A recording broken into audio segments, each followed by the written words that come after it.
Dr. Sella here, and see, Paul Johnson ran two specific types of guard traps.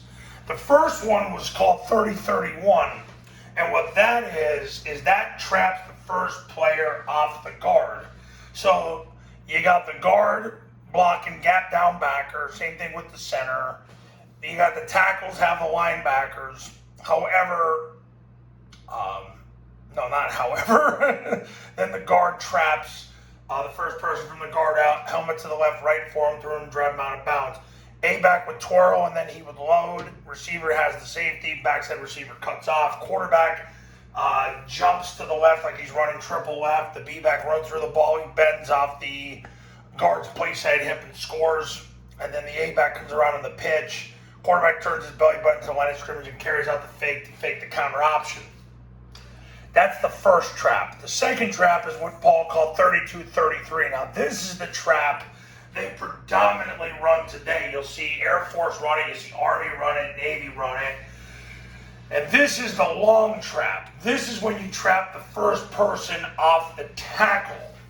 So what happens, what changes is now, if the guard has a 2 or 3 technique, the tackle blocks down on that player, and the guard traps number 1. So he's trapping the first guy from the tackle out. So really he's trapping the first person from a 4 technique out. So if there's a 4-eye, the tackle's down, and then the guard traps that first person. You could also loop the tackle and have the guard trap the 4-eye.